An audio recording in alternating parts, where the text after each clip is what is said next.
Está começando o Mereu Talks, o seu podcast exclusivo sobre gestão de pessoas. Esta é uma produção da Mereu, a plataforma ideal para impulsionar a performance e engajamento dos colaboradores. Olá, está começando mais um episódio do Mereu Talks. Eu sou o Gustavo Araújo, sou gerente de marketing na Mereu e eu vou ser host do Mereu Talks nessa segunda temporada junto com a Camila Guimarães. Semanalmente a gente está convidando pessoas para falar sobre gestão e a prática no dia a dia, e hoje a gente vai falar sobre Employer Branding. Comigo hoje eu tenho o Ivan, que é cofundador da Mereu. Tudo bem, Ivan? Tudo jóia, Gus. É um prazer estar aqui com você e para falar nesse tema que conecta, na verdade, vários projetos e processos dentro do RH, né? Employer Brand. E eu gostaria que você apresentasse nosso convidado. O nosso convidado de hoje, ele é Head de Talent Acquisition e Employer Branding na Swile. É o Rodrigo Camargo. Rodrigo, bem-vindo ao nosso podcast. Muito obrigado pela sua presença aqui hoje, por estar contribuindo com esse papo com a gente. Que isso, gente. Eu que agradeço a Mereu, agradeço Ivan e Gustavo pelo convite. Valeu. Então, Rodrigo, conta aqui um pouco pra gente sua trajetória, né? O que você passou até você chegar hoje na cadeira que você tá, o que você construiu, qual foi sua lógica aí pra construir sua carreira e chegar aqui hoje? Boa. Eu tenho, acho que um outro papo com o Ivan, né? Falei da carreira em comum que hoje muita gente faz e migra para RH. Eu migrei para RH há 10 anos atrás, mas eu sou advogado de formação. Atuei na área somando aquele período de estágio. Naquela época não tinha nem a lei de estágio, a gente trabalhava tanto quanto os advogados. Então, somando estágio e depois um período advogando, fiquei 7 anos na área jurídica. A gente está aqui próximo da Avenida Paulista, né? Trabalhei muito aqui e vim muito para cá por conta desse período no direito. Sempre em escritório de advocacia, então também quase que sempre atuando com direito tributário. Cheguei a iniciar uma pós-graduação em direito tributário também, que eu acabei não encerrando. E migrei no comecinho de 2014, então há 9 anos atrás aí, pro mundo de RH, primeiro como headhunter, o que é também comum, né? Acho que existe essa aceitação de pessoas que não conhecem tanto de alguma matéria ali dentro pro mercado de recrutamento headhunters. Fiquei 3 anos numa consultoria, de lá migrei e fiz acho que uma das principais mudanças de carreira indo para uma empresa de tecnologia, para uma Big Tech. Trabalhei no Uber um período, quase 3 anos. Depois tive outras passagens, sempre focado em recrutamento e seleção, já com algum escopo de Employer Branding, né? Uma última experiência antes da Swile, assumi outros desafios ligados também tanto a Employer Branding e recrutamento, mas também à educação, né? A comunicação. E acho que assim cheguei aqui, né? Em 2023 na Swile, cuidando das áreas de Talent Acquisition e Employer Branding para o Brasil. E a gente tem uma conexão forte com a França também e faz um trabalho em conjunto com eles. Muito legal. Rodrigo, de novo, muito obrigado pela presença aí. E para iniciar o nosso papo de pontapé, assim, acho que a gente pode começar falando que não é Employer Branding, né? Acho que é uma pergunta ao avesso, assim. Como é que a gente faz a diferença entre o que é Employer Branding e o que não é? Ou seja, Employer Branding é enviar um kit para um novo colaborador, Employer Branding é a gente ter um escritório descolado e postar muita foto sobre esse escritório, ou não, né? O que não é o Employer Branding? Boa, Gustavo. Pode ser um pedacinho muito pequeno isso, acho que eu faria a composição sim do que pode se classificar dentro de um conceito, mas acho que é muito mais abrangente. E eu acho legal de falar o que não pegando um gancho daquilo que eu acredito ser o mais importante, assim. Employer Branding não é contar mentiras, então assim, você precisa como empresa falar a verdade sobre o que você é, o que você faz, e é dessa forma que você vai atrair as pessoas certas para sua empresa, vai manter as pessoas certas na sua empresa e vai engajar, porque Employer Branding né, passa por uma pessoa interessada na sua empresa, uma pessoa candidata, depois a pessoa colaboradora, e muitas empresas fazem muito bem, muitas não, talvez muito poucas empresas façam isso muito bem, que é cuidar do alumni, do ex-funcionário. Isso também tá dentro do escopo de Employer Branding, né? E aí, o que eu acho que é importante quando eu falo de não contar mentiras, né? Cada empresa tem as suas características, seus valores, sua missão, sua, né, visão, uma série de questões culturais também daquela empresa.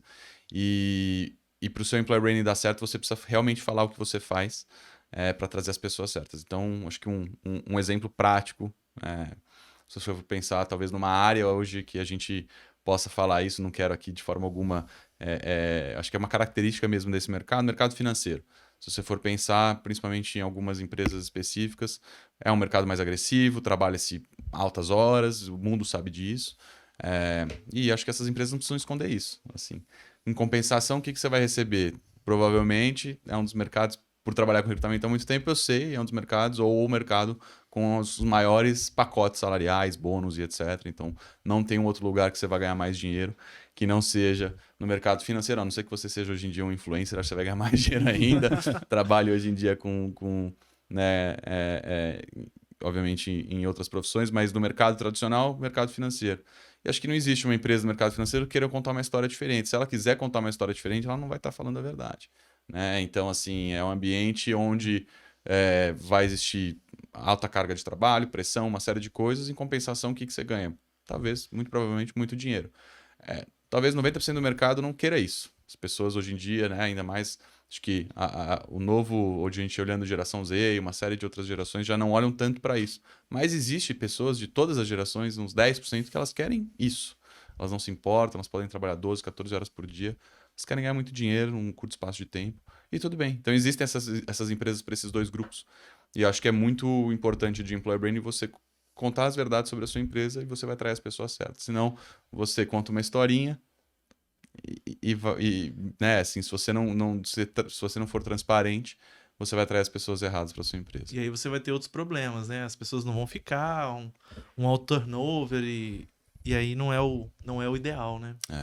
Acho que, e assim, eu peguei esse gancho e contei um pouco desse caso porque eu vivenciei um pouco disso. Eu acho que virou muito hype, assim, muito trem. Hoje em dia, você falar que você é de tecnologia, que você tem a sua piscina de bolinha, uma série de coisas dentro da sua empresa é o legal, né? Mas o teu modus operandi não condiz com aquilo. Não é assim. sustentável. Então, não adianta. Aí você vai trazer a pessoa que acha que aquela empresa, não, é igual tal empresa de tecnologia porque eles têm esse e esse. Não, assim, aquilo ali é muito no velho ditado para inglês ver. E no dia a dia, ainda é uma empresa que carrega muito, né, da sua cultura, dos valores ligados a talvez de novo, uma instituição financeira, uma empresa um banco de investimento, coisa do tipo. Tudo bem que hoje você pode ter um dress code flexível, você pode ter algumas coisas que vão facilitar, mas né, a gente sabe o que pega no dia a dia. Então, para mim, marca empregadora não é contar uma história do que você não é. Assim, você tem que falar a verdade. Porque senão você cria frustrações, tanto do lado da empresa quanto do lado da pessoa, e ela vai sair, né, falando mal e aí realmente é o oposto do que é o objetivo do employer branding. E isso, né? vai manchar sua marca empregadora muito mais do que o contrário, assim. Isso vai, digamos que, jogar contra, né, do que jogar a favor, assim. Então, acho que existe essa preocupação e não é algo muito, muito tradicional no Brasil. As empresas se preocuparem em olharem para a marca empregadora do jeito que hoje em dia, né? Hoje em dia é muito mais, isso é um conceito e é muito mais maduro lá fora. Consequentemente, também é um pouco mais forte. Eu não diria mais forte em empresas de tecnologia, acho que às vezes é mais orgânico em algumas empresas de tecnologia, mas eu acho que é um conceito que está começando cada vez mais a provocar até essas empresas mais tradicionais do que a gente fala sobre a gente, né? Legal. Vamos entrar num outro assunto, ainda no mesmo, para a gente explorar mais o que é employer brand, mas quando a gente fala de employer branding, a gente tem outros temas, outros processos que se correlacionam e a gente queria entender as diferenças ou se está ali integrado dentro de um escopo maior de employer branding, que é o endomarketing, a comunicação interna e a experiência, né? A jornada e a experiência do colaborador dentro da empresa. Como que você vê essa conexão com o employer branding? Boa. Do meu ponto de vista, tudo isso está dentro de employer branding não está dentro de tudo isso. Assim. Então, isso transcende um pouco o employer branding em algumas ações, mas tudo isso se conecta com o employer branding de alguma forma. Então, a própria questão do endomarketing, que hoje é relativamente, eu vejo, né, menos falado, inclusive, do que o próprio employer branding no dia a dia das empresas, mas que ele visa fortalecer e promover a questão da cultura da empresa dentro, né? Olhando principalmente para como fazer isso diretamente com as pessoas colaboradoras, com seus funcionários, aplicando técnicas de marketing internamente. E para mim isso é uma grande característica também do próprio Employer Branding. O Employer Branding se beneficia, né, de um trabalho de endomarketing muito, muito forte e precisa estar conectado, assim. Até se a gente for entrar num detalhe, para mim, Employer Branding tem que estar muito próximo de marketing. Você não pode ter uma incoerência entre o que você faz e fala sobre o seu produto e você faz e fala sobre o seu time, as suas pessoas, né? Então, no final das contas, são áreas, dependendo do lugar, né? Hoje, por exemplo, na Swile, a Swile, o principal produto é, obviamente, o nosso produto aqui no Brasil, a gente vende para o RH. Então, a gente tem que falar com um time de pessoas, a gente tem que falar com um time que também tem os desafios de employer branding, que contrata, que demite, etc. Então, como é que a gente também, quase a gente sempre fala lá, né, em casa de ferreiro, espeto de ferro, a gente tem que ser isso, e, consequentemente, a nossa conexão com o marketing tem que ser muito forte.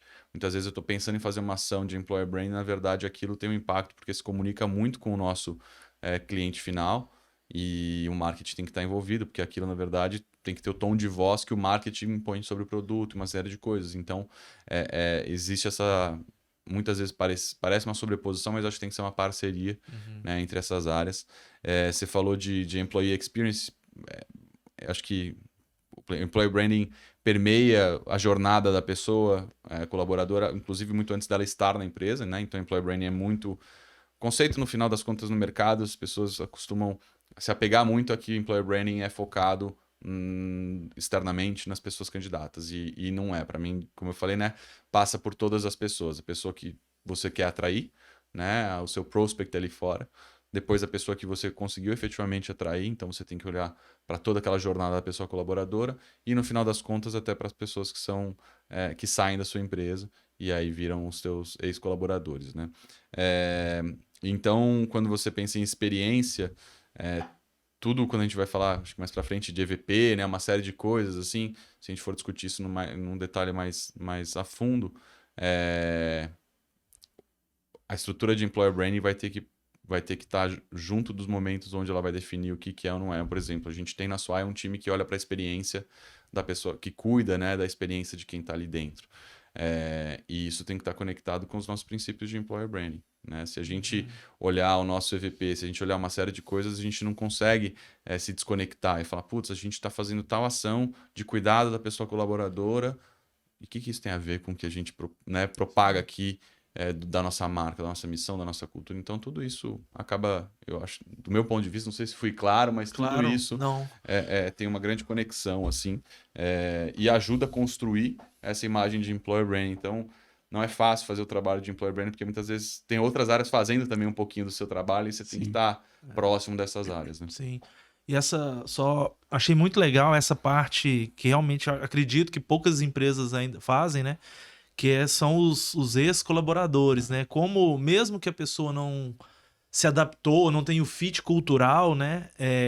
Ela pode ter uma experiência e perceber que não está no lugar e sair de uma maneira bacana, né?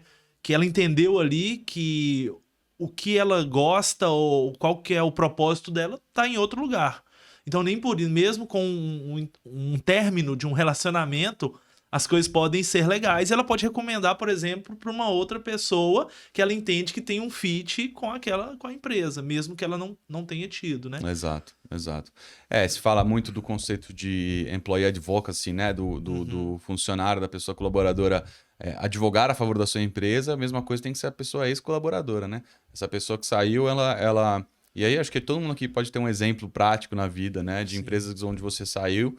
Você vai falar para qualquer pessoa do mercado assim, pelo amor de Deus, nunca aceite uma proposta, nem converse com essa empresa. E empresas que você trabalhou, saiu, independentemente da forma que foi, que você sai até hoje fala bem da empresa, admira, teve, né, bons momentos ali, mas principalmente se conectou e acho que você se torna esse ex-employee, né? Você pratica essa advocacia do ex-employee, e isso é muito do alumni, né? Mas isso é muito curioso, porque eu vejo poucas empresas focadas nesse público. Eu participei de algumas empresas e até hoje, às vezes, faço parte de um grupo, existe um grupo de e-mail de ex-pessoas colaboradoras, recebo essas... Que a empresa criou? Que a empresa Que criou. legal. Então, ela nos mantém atualizados. Tinha uma na época, não sei se era um antigo e-mail meu que eu nunca mais vi, mas que fazia encontros dos ex-funcionários, lá mesmo na própria empresa. Então, assim, você vai mantendo, assim, essa rede. E é isso, assim, essas pessoas vão continuar falando bem dessa empresa e vão continuar falando bem, assim, você deixou de consumir, digamos, aquele produto, mas no final das contas não é a mesma lógica de qualquer produto. Sua experiência foi muito boa, você vai falar bem daquilo. E eu acho que a mesma regra serve, a gente faz isso muito no nosso processo seletivo, né? E eu falo sempre disso com o time, a mesma regra serve para a pessoa que não foi aprovada no processo, mas que são qualificadas, que são boas. Então a gente tem hoje formas né, facilmente nos seus ATS da vida. Hoje em dia a gente consegue classificar as pessoas que saíram em certa etapa do processo, mas que eram muito boas. E a gente chama do nurture ali, a gente mantém um relacionamento enviando e-mails. A gente tem um blog da Swile, por exemplo, então a gente encaminha, né, um e-mail para essas pessoas informando o que está acontecendo dentro da vida da Swile, do dia a dia. E eu já participei de processos em outras empresas que até hoje eu fico recebendo deles novidades. Se você se interessou por aquela empresa, você continua interessado. Você não para de, né, receber um contato e você fala, pô, olha que legal que eles estão fazendo agora. Então, contando esse dia a dia da vida deles ainda para as pessoas que... É uma forma inteligente de você manter o seu pool de pessoas interessantes aquecido quase que sempre, né? Legal. Eu sei que mais para frente a gente vai trazer mais sobre métricas e dados, mas eu acredito que o turnover ele vai acontecer, né? A pessoa ela tem que sair como promotora. Esse acho que é um grande objetivo da gente trabalhar ali em engajamento e até olhar métricas de NPS dentro da organização.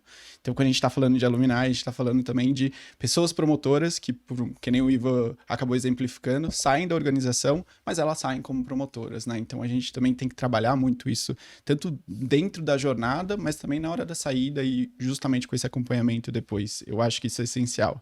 E aí eu vou trazer uma pequena polêmica para você que surgiu esses dias aí, antes da gente passar para o próximo bloco, que é a questão... Posso fazer só um comentário antes da polêmica? Com certeza. Que você falou disso. Acho que todo mundo conhece a ferramenta do Glassdoor, não tão utilizada no Brasil, mas... acho não sei, viu? Porque lá na Mereu, por exemplo, a maioria das pessoas olham o Glassdoor antes de fato... Passar de um processo para o outro é uma ferramenta importante aí, mas fala aí. Tá crescendo muito, né? Mas é muito consolidada lá fora e no Brasil tá ganhando muito corpo. O maior número de reviews negativos no Glassdoor é de pessoas que saíram da empresa, né? Então, você tem muita chance de ter um review positivo de alguém que ainda está lá e a probabilidade é muito maior. Eu não lembro de números exatos, eu tenho alguns números né? Eu tenho alguns números, inclusive, diretos dos lugares onde eu passei, que a gente tinha esse indicador, e a nota ela chega a ser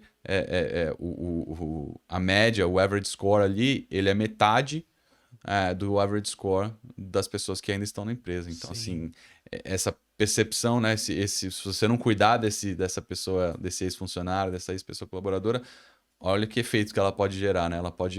E hoje em dia as redes estão aí, acho que a gente também pode discutir isso depois, né? O efeito é muito grande, então por isso que olha o cuidado que você tem que ter com uma pessoa que você nem imaginava e o impacto que ela pode causar numa pessoa que pode vir, que você queira que venha se tornar a sua pessoa colaboradora. Não sei se eu te interrompi, Gustavo, mas... Foi ótimo, a colocação fez total sentido. E hoje, só para fechar esse assunto, e hoje, né, assim como as pessoas pesquisam nas redes sociais sobre um produto que quer comprar, a pessoa pesquisa também quem é essa empresa, o que ela faz, como ela impacta os seus clientes e os seus colaboradores, né? Então, se você quer realmente atrair as pessoas talentosas, que têm um propósito, é importante tratar desse tema, né? Ele é muito relevante, né? Exato. Isso até tem os dados, né? Eu lembro eu não tô com todos aqui, mas eu lembro que 9 em cada 10 pessoas que ouvem falar mal de uma empresa não se candidatariam para trabalhar naquela empresa. Então, assim, só tem uma pessoa que não levaria isso em consideração, talvez ache que esse feedback não seja válido, etc. Mas as pessoas consultam e as pessoas que consultam enviam uma nota baixa. E a nota baixa do Glassdoor não é uma nota 1, 2, é um 3,5, próximo de 4, já não é uma nota maravilhosa. Sim. Essa pessoa já não considera tanto trabalhar lá. E tem um outro tópico curioso sobre o Glassdoor, a forma como eles criam esse score, ela não é só pela média das pessoas que deram nota, e sim pelo tempo, né? Então, quem deu uma nota mais recente tem um peso maior no final. Então, a necessidade de... Isso eu acho totalmente válido, né? Porque a empresa realmente muda em 2, 3 anos. Sim. Então, aquela nota, imagina que a pessoa teve 10 notas excelentes em 2020 e 5 notas ruins em 2023. Tem uma tendência o que conta que é muito mais essa nota Exato. de 2023. Então, o score do Glassdoor é inteligente nesse sentido, e te traz um retrato mais atual do que é aquela empresa. Legal. E eu sei que a gente tem aí também características de empresas que estão passando por grandes demissões, layoffs, mas a gente também tem... apareceu tempos atrás a questão de demissão humanizada. Acho que isso foi um tópico que gerou muita discussão nas mídias. Isso deve e tinha a ver ali com o employer branding, talvez, não sei se a mais assertiva ou não das estratégias, mas aconteceu. E como é que a gente pode trabalhar essa questão? Bom, essa pessoa está saindo, né? Ou essa pessoa está entrando. Acho que esses cuidados que a gente tem dentro do employer branding impactam bastante quando a gente está falando tanto de admissões quanto demissões mesmo dentro da organização. Como prática, eu já vivi no meu time entrevistas onde eu falava para os candidatos, é uma vaga aberta, pergunte para as pessoas do meu time como é trabalhar com a gente. Então, quando você tem uma cultura que ela está bem estruturada e o seu time está aberto a receber essas outras pessoas, você pode usar isso como ferramenta ali no dia a dia. Mas no caso da demissão, se o seu relacionamento da organização está terminando com a empresa de forma ativa, como é que a gente pode dizer que isso é feito de uma forma humanizada ou não? Qual que é a sua opinião em relação a isso? Claro. Acho que é polêmico até porque a gente continua, né? Tá talvez terminando uma fase grande de muitos layoffs e um momento de mercado muito específico onde essas demissões ficaram bem longe de serem humanizadas, né? A gente sabe aí de empresas que demitiram milhares de pessoas ou centenas por e-mail. A pessoa na segunda-feira chegou, achou que ia conseguir trabalhar, estava bloqueado o e-mail, foi descobrir que estava demitida. E empresas de renome, empresas que inclusive têm uma grande reputação de marca empregadora, de ser um lugar referência, que as pessoas querem trabalhar. Olha o quanto que isso mancha. Eu escutei de empresas que eu tenho como referência e sempre ouvi muito bem, e já tive percepções um pouco diferentes, mas eu escutei, olha, tal grupo foi demitido por e-mail na segunda-feira, não conseguiam logar, assim. Então, isso 100% de impacto na sua marca empregadora, 100% de impacto na sua questão quando você olha um pouco do que você tem de cultura e aquilo que eu falei de marca empregadora não ser o que você, né, não ser as mentiras. Tem algumas empresas que eu vejo que te ganharam uma grande reputação e quando você vai conhecer na prática algumas coisas, você fala, meu Deus, mas não falaram que essa empresa era tão querida e tal.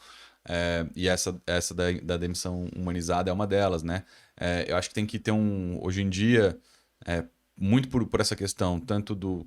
A gente já falou, acho que no passado aqui na live que eu participei com a Mereu sobre o quanto que o RH hoje é uma área e tem um papel fundamental estratégico e se tornou uma das principais áreas de muitas das empresas, né? E isso tem uma série de questões envolvendo, deixou de ser aquele RH que o pessoal estava acostumado a departamento pessoal, só fazer pagamento, folha de pagamento, etc. E passou a atuar muito mais próximo do negócio.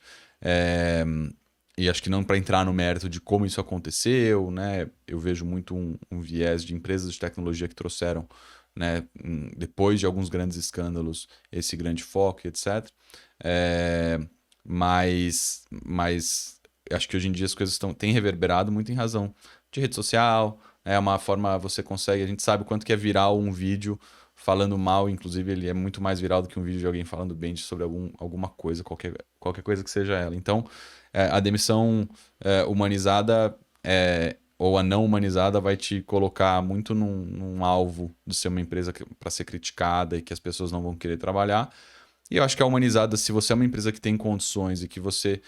Eu acredito que na prática está muito mais ligado a uma empresa que já faz isso no dia a dia. Então, assim, não é do dia para a noite que você decide hoje vamos fazer demissões humanizadas, mas a gente somos grandes, né? Não vamos falar palavrão aqui, mas não somos grandes pessoas, somos profissionais que não temos isso na prática, mas hoje a gente vai fazer porque a gente não quer ficar mal no mercado. Não vai dar certo. Então, eu acho que condiz muito com relação ao que a empresa já pratica, que ela tem de valores no dia a dia.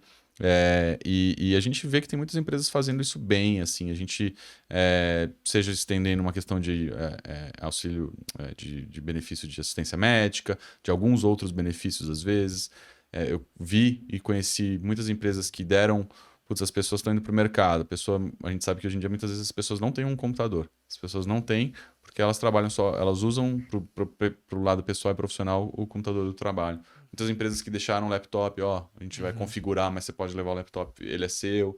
Uma série de coisas que para a empresa, dependendo da empresa, tem condição de fazer, muda muito na vida daquela pessoa. E aquela pessoa, inclusive, enxerga isso e, de novo, a demissão humanizada vai ajudar muito para que essa pessoa consiga ser uma grande, né, assim, advogar muito a favor daquela empresa depois. Então, é o cuidado com o tal do alumni impactando na marca. E né? talvez, pelo que você está falando, muita transparência, né? E entender a experiência de um processo como esse, né? Exato. Igual você falou, poxa, depois que tiver o desligamento, como fica o computador, como que ela vai se recolocar, o que, né? Será que essa queda abrupta na remuneração vai impactar? Então, entendendo isso, o que a empresa poderia fazer, né? Que minimizasse o efeito, o impacto disso na vida dela, né? A rede que a empresa já tem, de organizações que ela pode indicar pode também. indicar, exatamente. Então, O humanizada tem que estar no processo todo e não na demissão só. Não é só ali. Exato. Acontece, começa lá, né? Para mim, vai de novo permear quase que toda essa jornada da pessoa colaboradora antes dela ser, né? Então, todos esses processos sendo humanizados, a demissão vai ser humanizada, digamos que quase que de forma automática. E não tem como você criar e achar que você vai fazer uma demissão humanizada se no dia a dia a pessoa vivia e estava próximo de um burnout, estava, né? Tava tudo péssimo naquele ambiente, naquela empresa. Não é uma demissão humanizada que vai resolver, né? Acho que nenhuma demissão é boa. Quase que nenhuma é boa, mas com certeza a humanizada impacta um pouco menos. Quem já passou por isso sabe das consequências, né? Do dia para a noite. Hoje em dia eu vejo no passado, né? Trabalhando com recrutamento, o outplacement, essas consultorias que ajudam a pessoa a se recolocar, era uma coisa de altíssimos, assim, alto nível, né? Geralmente um nível de diretoria, executivos. E hoje em dia não. Hoje em dia você vê muitas pessoas num nível, às vezes nem de gerência, coordenação, especialista, etc. Às vezes talvez até analista, que a empresa, vamos te pagar, ou a gente vai te oferecer aqui um plano com uma consultoria que vai te ajudar a se colocar. Para algumas pessoas é a primeira vez indo para o mercado. Então, é isso. E acho que essa mudança, olhando para vários níveis dentro de uma empresa, tem uma ligação direta com o quanto que o cuidado hoje, né, é importante, como que gestão está sendo vista de forma diferente. Né? Rodrigo, agora eu queria puxar com você a questão de ações e cases que a gente tem dentro do Employer Branding. Eu acho que EVP, que a gente está chamando aqui de Employee Value Proposition, o EVP acho que pode ser um grande case dentro de Employer Branding, né? Como é que você enxerga o EVP hoje dentro de Employer Branding nessa jornada toda? Boa, correto, Gustavo. Acho que essa proposta de valor da pessoa colaboradora, né, o tal do Employee Value Proposition, ele é o começo de tudo dentro de uma estratégia de marca empregadora. Sim. Então, e eu acho que é muito difícil você ter uma expectativa de ter uma marca empregadora forte se você não tiver um EVP construído ou minimamente estiver no caminho de construção de um EVP. E que também muda. Né? Então, não é fazer isso uma vez há 20 anos atrás e achar que a proposta de valor da sua pessoa colaboradora é a mesma e vai permanecer a mesma. Então, porque o EVP ele tem o principal objetivo de identificar os principais atributos da empresa. Né? Tanto o que a gente considera racional e emocional. Né? E aí ele define a sua proposta de valor para o mercado. Então, você se define como... O que a gente... E o curioso, assim, né? O diagnóstico, como é que começa um EVP... Você faz você tem que entrevistar as pessoas da sua empresa, de todos os níveis, começando por alta liderança, passando por... Para elas, né? E aí pode ser tanto o seu time de Employer Branding fazendo isso, mas muitas empresas não têm um time, então tem muitas consultorias que fazem isso hoje em dia e fazem muito bem. E aí você vai fazer uma entrevista com essas pessoas para entender com elas o que você acha que é a nossa empresa. O que a nossa empresa representa para você? O que é o seu trabalho aqui? O que você acha que o mercado pensa sobre a gente? Depois você entrevista o mercado para entender o que o mercado acha. E aí você vai entender se existe ou não. E você vai ver que nunca vai bater, né? Cada pessoa tem uma percepção diferente. Então, uma vez que você cria o EVP, você precisa ir cuidando dele para ter uma mesma lógica e aí sim você conseguir direcionar para que todas as pessoas da empresa entendam, né, qual que é a sua proposta de valor e que você no dia a dia, obviamente, que nem a gente já falou da mentira lá, de falar as verdades, você faça e sustente isso no seu EVP. Então né? não adianta a gente simplesmente aqui decidir entre, sei lá, a diretoria, que vai ser esses valores junto com o RH, e cascatear isso para baixo e apostar que isso vai dar certo no fim das contas. De jeito algum, até porque muitas vezes é o contrário, né? Eu sempre achei, na minha experiência, eu sempre vi que a cultura, eu acho que existem vários pontos com relação à estratégia e tal, etc. Sim, isso eu acho que é top-down, mas assim, a cultura é bottom-up. Ela vem de baixo, ela vem do dia a dia. Os comportamentos tem muito diários, né? Exato, tem muito mais funcionário nos níveis mais baixos. Então, se você for pegar qualquer empresa, vamos supor, uma empresa de 200 funcionários, tem 10, 12, 15 na diretoria, 40, 50 no middle management e 120, 130 estão ali, pelo menos, como analistas e etc. E a cultura da empresa está ali. Né? Se você tentar forçar algo contrário, aí você começa a ter essas discrepâncias e aí sim você não está trabalhando em cima de um EVP. Né? E o que cabe dentro desse EVP? O que é uma proposta de valor? Né? Quando você perguntou e falou do kit, né? Do que foi? Do kit de boas-vindas. Então, assim, dentro de um EVP cabe até essa questão do próprio kit. Óbvio que isso é muito pequeno, mas tem que olhar a questão de desenvolvimento profissional, a questão de gestão, remuneração, benefícios, tudo isso permeia também, né, a construção daquilo que você olha como proposta de valor que você tem dentro da companhia, a própria reputação, a própria localização, o próprio escritório em si, o ambiente de trabalho, a flexibilização, hoje em dia é híbrido, é remoto, é presencial, é home office, tudo isso vai permear, né, o EVP. Uma questão de mudança e estabilidade, as empresas hoje mudam muito, então isso também é uma característica muito grande para você reconhecer, né, e conseguir criar o seu EVP. E depois da implementação de um EVP, você tem que olhar muito para explorar aquilo que é o sentimento de pertencimento das pessoas, porque aí você pode também, uma vez construído esse EVP, perceber que, putz, calma lá, acho que a gente fez alguns movimentos errados, tem pessoas que não deveriam ou não vão dar certo aqui na empresa. Então, é um sentimento de pertencimento dentro da companhia.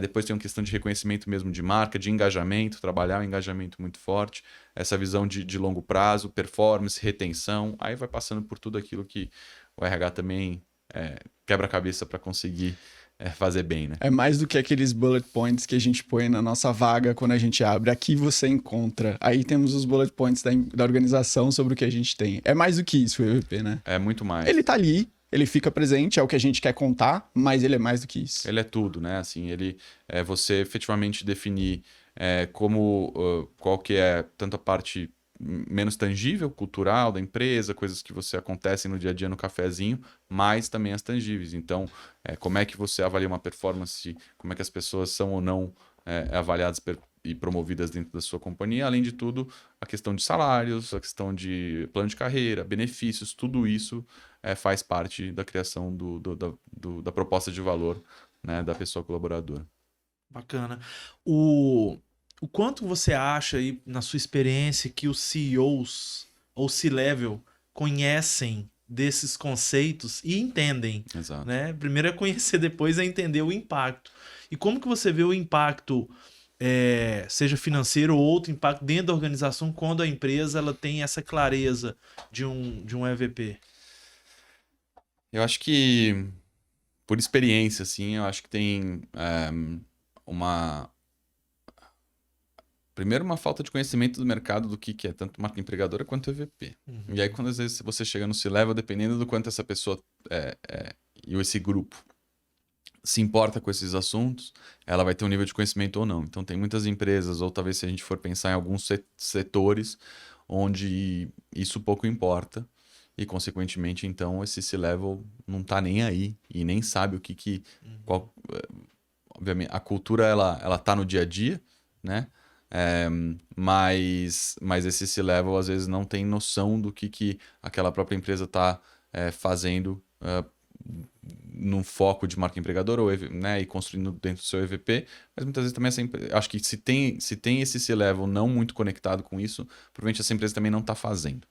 Porque eu acho que dos lugares onde eu passei, hoje na própria Swile, a gente tem um C-level muito preocupado, muito próximo, né, das pessoas colaboradoras.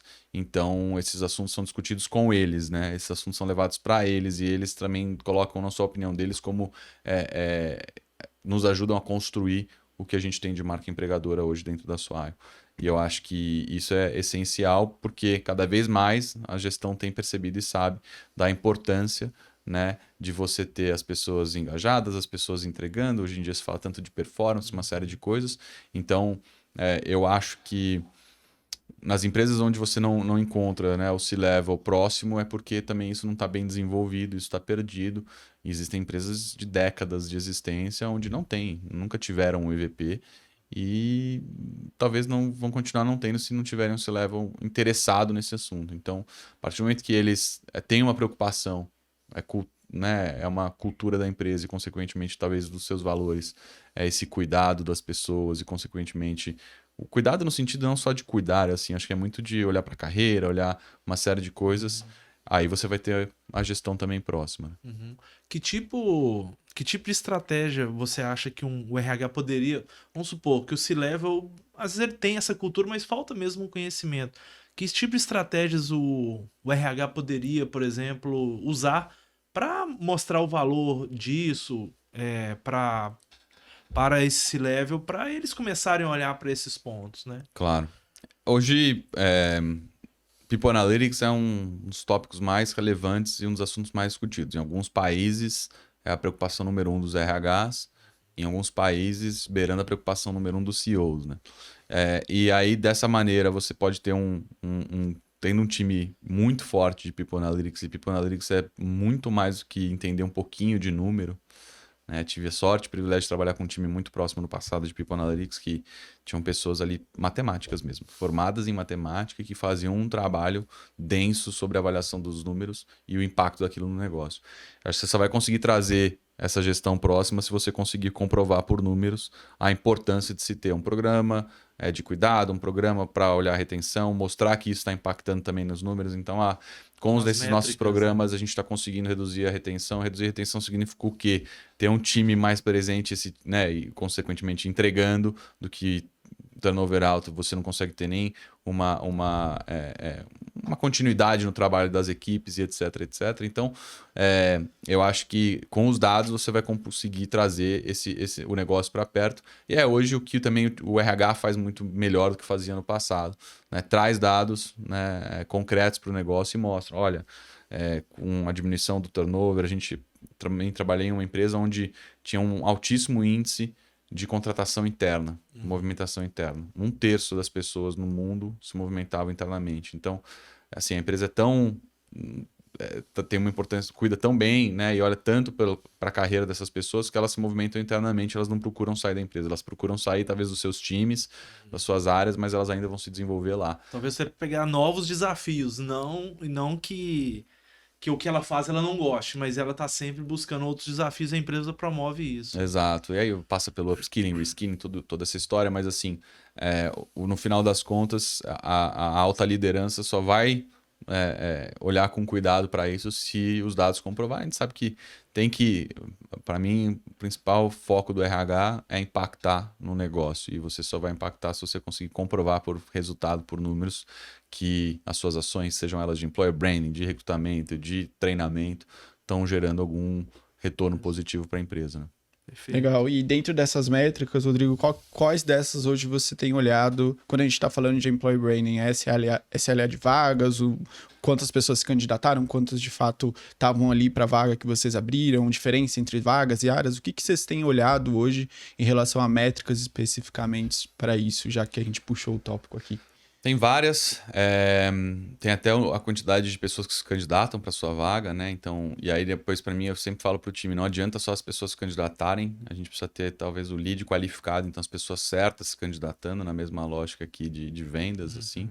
Não adianta a gente ter lá um pipeline lotado de pessoas, a gente, nossa marca empregador, né? Estamos fazendo um monte de coisa aqui, está chegando no público, e esse público não tem nada a ver com a nossa vaga, com a nossa empresa, então a gente está fazendo.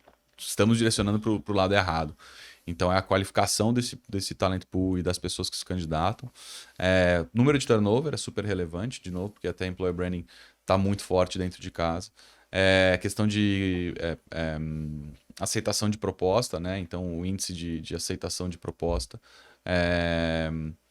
Aí você tem os dados mais diretos à percepção de marca e, consequentemente, engajamento e awareness, né? Então, quantas pessoas a gente tem feito com sucesso esse ano na Swile, um aumento do nosso número de seguidores, nosso número de acessos nas nossas páginas, número de cliques nas nossas vagas. Então, hoje em dia, felizmente, as ferramentas nos dão essas informações. Então, a gente sabe, putz, nossas vagas estão se tornando cada vez mais queridas por tal público. Como é que a gente melhora isso? Onde a gente publica isso? Então, aí também você vai olhar muito para nessa estratégia toda de marca empregadora, com quem você quer se conectar para as pessoas certas também clicarem nas suas vagas, esses interessados pelas suas vagas serem qualificados, né? Número de indicação de funcionário, quantas indicações a gente tem hoje rodando, né? Um programa de indicação muito bacana na Swile, e acho que muitas empresas que eu trabalhei tinham esse programa. E faz toda a diferença, assim, né? Pô, se a pessoa colaboradora da sua empresa quer chamar os amigos, é por algum motivo, né? Amigos ou pessoas que ela conhece que são boas, porque ela quer que essa pessoa venha trabalhar aqui e porque ela tá contando para essa pessoa que é um lugar legal para se trabalhar. Então, você está fazendo bem esse seu papel. Então, e esses indicadores são muito importantes, né? Então, dá para fazer tanto uns, digamos que mais diretos e tangíveis do dia a dia, e também esses que permeiam mais uma estratégia olhando branding mesmo, olhando marca, né? O NPS entraria também nesse pacote, digamos, de métricas que você mede o employer branding. NPS sim, mas não... NPS, o NPS sim, né? Mas o NPS também assim, como marca empregadora, a gente não consegue garantir boa gestão, por exemplo. E no NPS você pode ter uma nota muito ruim porque tem um gestor ali tóxico, um problema com uma gestão, né? E aí não é 100%, então não é uma nota direta que a gente consegue garantir que tudo que está ali dentro de um ENPS, o que os nossos pessoas colaboradoras estão falando sobre a nossa empresa, a gente consegue impactar 100%, porque aí, para mim, ENPS é responsabilidade da RH inteiro, assim, todo mundo tem uma pontinha, tem um pedaço do ENPS ali. Eu vou bagunçar aqui. A gente sempre gosta de colocar coisas práticas nas entrevistas, até porque tem muita gente que às vezes ainda não está fazendo, não iniciou um processo de employer branding, não sabe ou não começou ainda o Employee Value Proposition. Para essas pessoas, né, que estão liderando as áreas de gente e gestão, como que você fala assim, por onde começar? Então, assim, qual o básico, quais são os primeiros passos que essas empresas poderiam tomar para começar a estruturar? Lógico que é uma construção, demanda tempo. O que você recomendaria? Quais os primeiros baby steps, né, para começar a olhar para isso? Eu acho que, do meu ponto de vista, não tem como você tentar fazer isso sem conversar com alguém a respeito que conheça do tema. Então, assim, se você não tiver no seu time, vai ter que ser via alguma consultoria, vai ter que ser... Hoje existem muitas consultorias que trabalham diretamente com employer branding. E aí acho que esse é o trabalho, assim, você precisa de um especialista. Você quer, né, nós vamos supor na sua empresa, você quer, a gente quer começar a discutir aqui qualquer outro assunto que seja treinamento e capacitação das pessoas, você precisa de alguém especialista nesse assunto para poder tocar. Então, employer branding não é diferente. E não dá para fazer employer branding não conhecendo de employer branding e por ser um assunto ainda não tão difundido no Brasil, diria que até diretamente nas próprias empresas, poucos profissionais. Eu mesmo trabalho diretamente com employer branding, não tem tanto tempo, tem pouco mais de um ano, mas já fazia indiretamente muito isso também em outras empresas, mas conheço pessoas que já fazem isso há muitos anos e muito bem e já fizeram em vários lugares. Então, acho que o primeiro lugar é buscar quem vai te ajudar nesse assunto. Não dá para achar que você vai conseguir fazer isso dentro de casa sozinho, de verdade, assim. E segundo, aí vai partir, né, desse processo com essa pessoa, entendendo o que primeiro você quer alcançar, né? É genuíno mesmo você querer buscar uma ação de employer branding e efetivamente construir, fortalecer essa área dentro da sua empresa? Ou, putz, é um tópico, é um assunto quente no mercado, quero falar sobre isso hoje em dia porque tá bombando. Não vai funcionar, assim, tem que ser genuíno. E, consequentemente, entender quais são, o que você busca com aquilo, né? Se no final das contas a gente conseguir fazer essa, que nem a gente falou muito dos KPIs e etc., como é que você vai mensurar esse resultado? Isso vai gerar um impacto e consequentemente, o interesse principal da empresa vai ser atendido, né, com as ações de employer branding, um dos interesses, né? Aí sim você começa esse processo. Se não, e acho que de verdade existem vários. Eu já trabalhei também em momentos diferentes de outras empresas onde não era o foco, não era o momento, não tinha como olhar para aquilo. E tudo bem, né? E sim. não tem problema, assim. Só que eu acho que eu vejo, né, empresas já com muito tempo de vida, com RHs extremamente estruturados e que nunca olharam com o cuidado certo, tanto para a marca quanto para marca empregadora, desculpa, quanto para a construção de um EVP e para a manutenção desse EVP. Então, eu acho que está muito na intenção, né, naquela questão do propósito, do porquê que a gente vai fazer aquilo e depois de como é que a gente vai acompanhar para que isso tenha isso não seja perdido. Então, não adianta você fazer uma ação, achar que você está fazendo employer branding com acionando alguma, né, fazendo algum tipo de tudo que a gente já falou hoje aqui e não manter isso. O employer branding, uma vez que ele começa, eu diria que ele quase que não pode mais parar, né?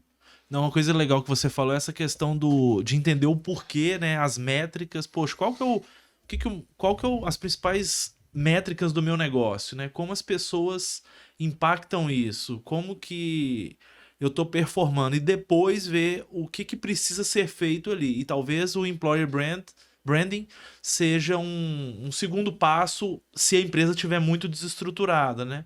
Então, entendendo as métricas e depois o que eu preciso de fazer e como aquilo impacta essas métricas de negócio, né?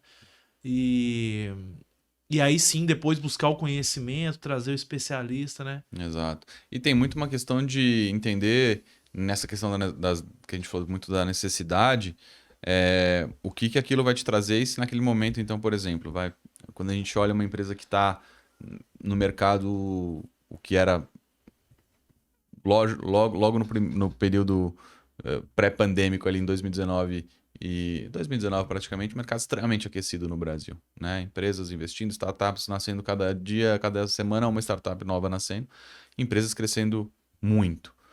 Naquele momento, nenhuma dessas empresas conseguia pensar em olhar para employer branding, mas seria essencial e crucial para conseguir fazer muito bem feitas as contratações, as manutenções e etc. Então, tá muito ligado ao momento de mercado da sua empresa e, consequentemente, a sua intenção. Putz, a gente vai crescer, a gente não vai crescer.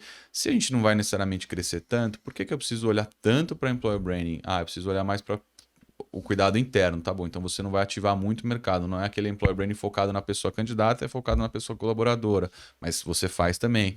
Mas o foco do employer branding vai estar muito mais ligado ao que você precisa. Imagina uma empresa sem reputação nenhuma, tem que contratar 100 funcionários do dia para a noite, assim, ela gasta muito mais, né, combustível, comparando com uma empresa que já é super reconhecida, a dificuldade, e aí eu lembro até as fases, né? No período que eu trabalhei na Uber, por ter sido um período... Peguei não tão começo ali da empresa no Brasil, mas ainda não era tão conhecida, mais polêmica, e depois fui por um momento muito mais super reconhecida. A mudança, o esforço que a gente fazia para atrair talento era muito diferente. Depois os talentos começaram a vir. A gente recebia. Era ex-Google, era ex-isso. As pessoas queriam vir trabalhar na Uber. No começo você tinha que gastar muita lábia e não tinha um trabalho de employer branding local no Brasil, né? Então, tá muito ligado ao que você precisa e o quanto que isso vai também conseguir te trazer de retorno, Sim. né? E talvez também, né, igual a gente conversou aqui, o employer branding, ele tem vários subprocessos que impactam ali, né?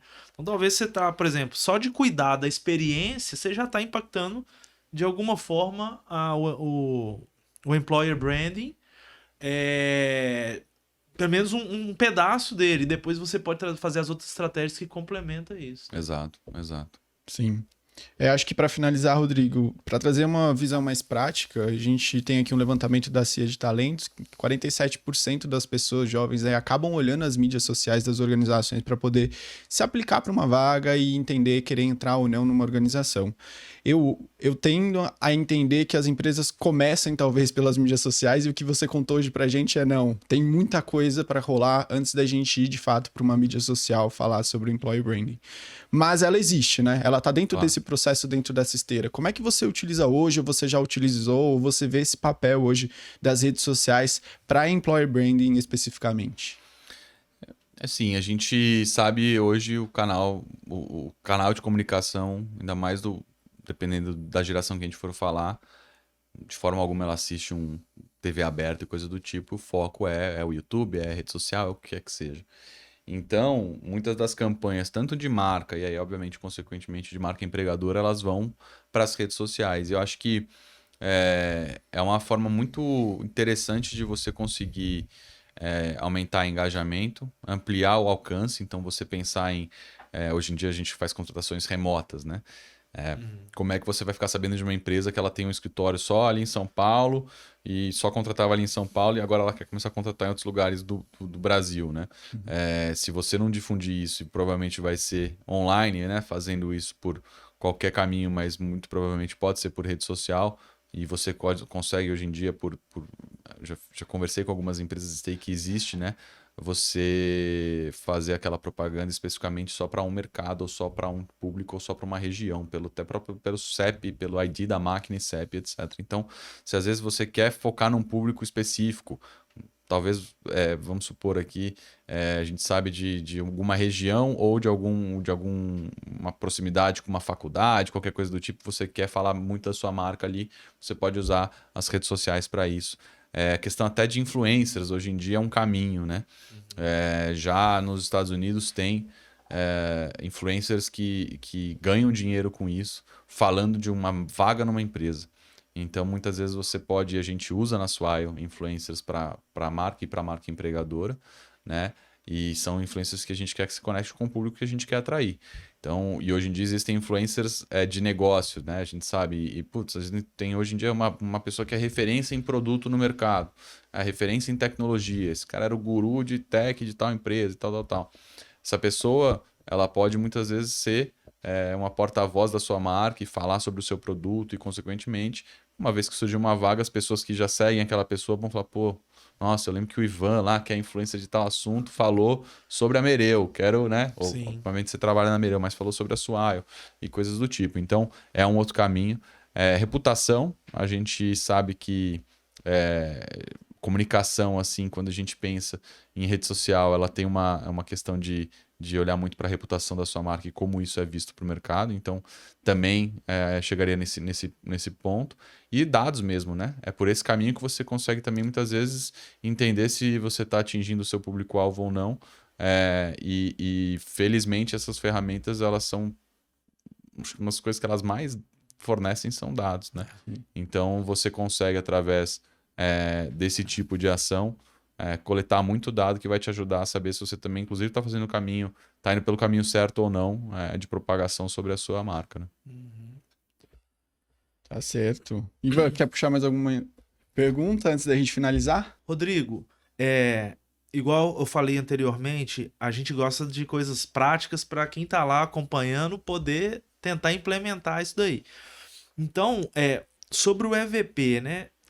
Quais seriam o passo a passo que ele poderia fazer para começar a implementar, né, um projeto de estruturar o EVP aqui? Acho que você até já deu algumas dicas, né, das entrevistas, mas você conseguiria falar um pouco mais para a gente? Claro.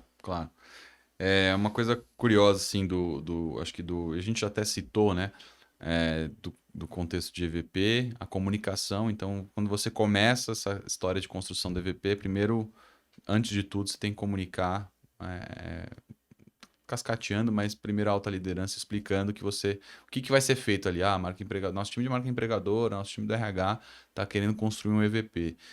explicar, então dar esse contexto internamente, então se comunicar muito bem por que aquilo está sendo feito e começar com o diagnóstico. Né? O diagnóstico, no final das contas, vai ser aquilo que também a gente já falou, né? De entrevistar as pessoas para entender como é que elas, de dentro para fora, como é que elas enxergam a empresa e também você consegue... E aí com dados, né? A gente está num processo de construção muito próximo de EVP na Swile, e aí os dados das nossas pesquisas, os dados dos nossos...